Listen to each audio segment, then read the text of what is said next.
Welcome, everyone, to Dad Talk Live. And tonight we welcome back Keith David, who is appearing in From Scratch, Netflix original series that is premiering worldwide October 21st. Keith, thank you so much for being back on our show. How are you doing today?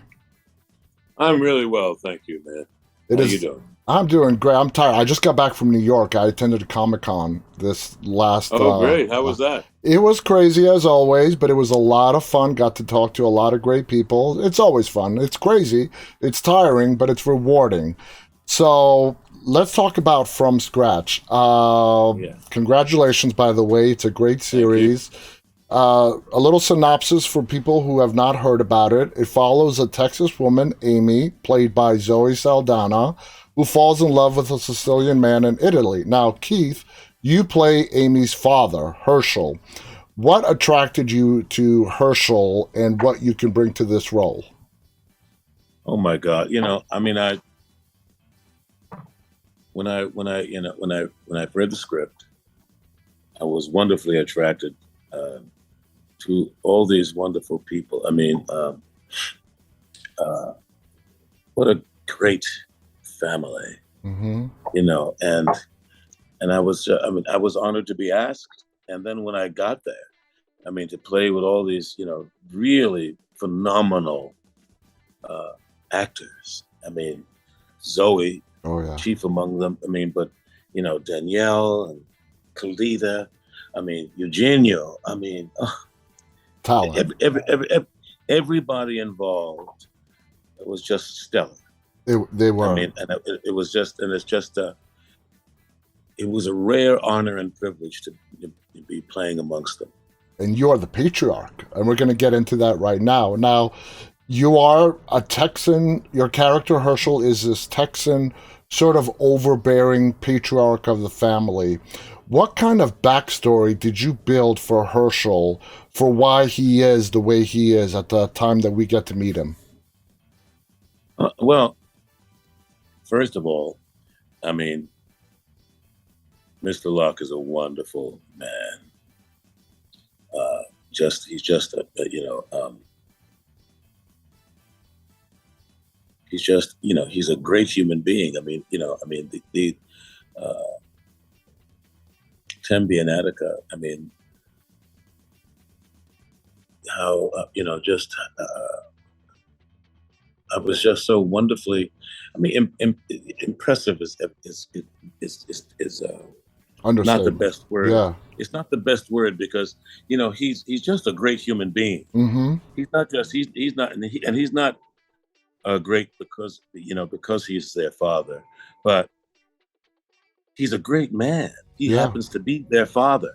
So getting all that wonderful convergence was great. I love stories, about fathers and daughters and fathers and sons. Mm-hmm.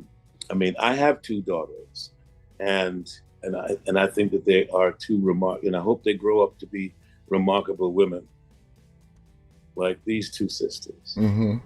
You know, Attica and Tembe are wonderful women, just extraordinary. They really are extraordinary women.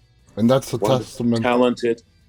Beautiful, Mm-hmm. lovely, wonderfully talented, uh, and just people who you want to be around. And you know, it's a very far-reaching analogy, but one of the things um, that good directors do is set up a wonderful atmosphere. And Nzinga Stewart was a wonderful director, and she set up an atmosphere where we didn't have to act. All you had Mm-hmm. to do was behave. But I was gonna use the analogy of, I think that one of the things that great parents do uh, is set up an atmosphere where their children can grow and thrive. I completely agree. I'm a And father of three. Yeah. I believe that's what he does. Mm-hmm. At the end of the day, he allows them to be themselves, Absolutely. and hence, you know, and he puts a big trust factor in their laps. I mean, of course, there's a moment of pushback. This is where I'd like you to go. This is what I've Yeah. set you up to do because I believe that's the best road. But when she decides she's going to steer that ship in a different direction, he says, okay, you do that. And basically lets her know. I mean, I don't know if there was ever a literal verbal, okay, do it your way, but it's like, but it's whatever you do, I got your back. Yeah. I got your back. Yeah. And as parents, we all want what's best for our children, and ultimately we want them to be happy. During the second episode, during that family Thanksgiving dinner, we see different sides to your character.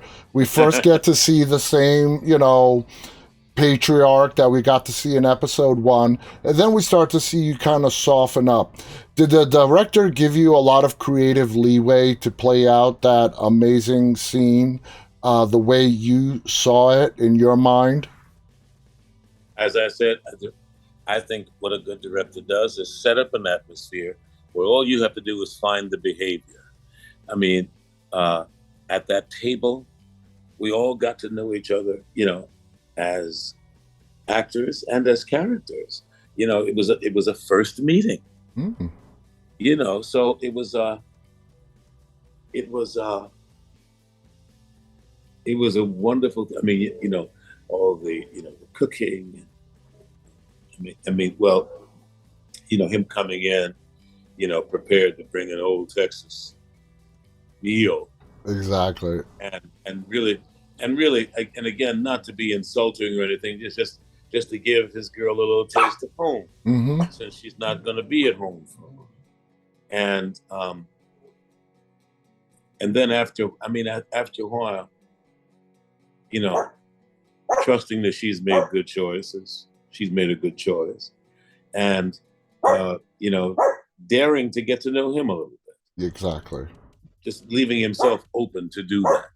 And Because if you trust her, then you have to trust him a little bit. Yeah, and I love that moment when his character is just completely honest at that dinner table and everybody's just listening to his story. When it comes to your daughters on the show, do you think your character plays favorites between your children? I think that the this is just my experience. Any favoritism that really shows up, because there are times when my oldest daughter will say, "I know, the other one's your favorite, but maybe in this moment, but I'd like to think that I have enough love in my heart for both of them to be themselves. Yeah. Although one may have the focus of the immediate attention upon this occasion at this moment. But at the end of the day, no, I don't love her any more than I love you, and I don't love her any less. Exactly, exactly. And only parents can really understand that. The interactions between you and Zoe are absolutely dynamic. We see that she wants to please you. She wants to please her father, but at the same time, she wants to pursue her passions, her love for art. Uh, is this the first time? Two-part question. Is this the first time you got to work with Zoe? And what are your thoughts working with her on the opposite side of the scene as your scene partner? It's not the first time we worked together, but it certainly is like the best. I mean, she's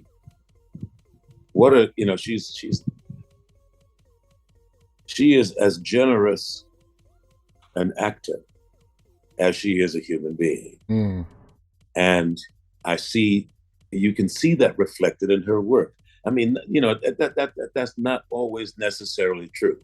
But I think that in so many wonderful cases, and this being very much one of them, when the actors themselves are wonderful, generous people, and they happen to be playing wonderful, generous people, well, there's that, that wonderful Magic. blending of energies Yeah.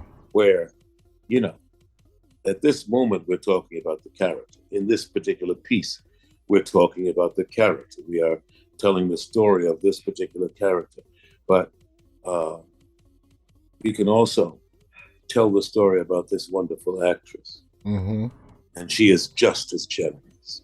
Exactly. I completely agree with you. And I was surprised to find out that she's also an executive producer on this show as well. You know, I mean, again, a wonderful instance of art imitating life is, she's a beautiful, smart woman playing a beautiful, smart woman.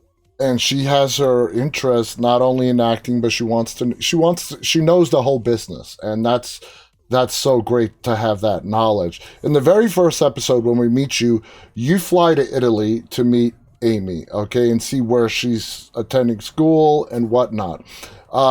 You make some very poignant statements, declaring that you have a doctorate, correcting somebody about Martin Luther King. What do you think your character is trying to, tell the world in Italy when the people he is talking to about himself? Does he want them to understand that he worked hard for everything he has in life and that he deserves to have what he has? Well, that's just, that's a part of it. But, I'm not the guy that you should make assumptions about unless you know what you're talking about. Yeah. Don't mess with him. Don't lay your assumptions on me. If you want to know something, ask me. Mm-hmm. And maybe I'll tell you. Absolutely. Now, we're almost out of time, but I want to ask you one final question. 2022 has been a phenomenal year for you. You have appeared in some very huge titles. As an actor, since this is a TV series, an episodic television show, and you have done a fair amount of work, equally television and film, do you have a preference over film or TV, or they both hold the same special place in your heart? Yeah, it's called work. I like to work. That's a great answer. Doesn't matter the genre, or where it's at. I mean, I'm still after 42 years. I love what I do. Absolutely, and it's a testament. I love what I get to do. I mean, it's the funnest job in the world, and it's a testament to your acting because you have never been boxed into a particular genre. You have played dramas to horror. From Scratch is a drama, is a romance drama, and then of course you're big in horror. You have done the whole spectrum. Keith, I want to thank you so much for coming on here and sharing just a little bit of the story from the new Netflix series, which is called From Scratch. Guys, it is premiering worldwide October 21st on Netflix. Keith here has a huge role in it, playing Zoe Saldana's dad. Check it out. On behalf of Keith and myself, stay safe and always stay walking. Bye, everybody.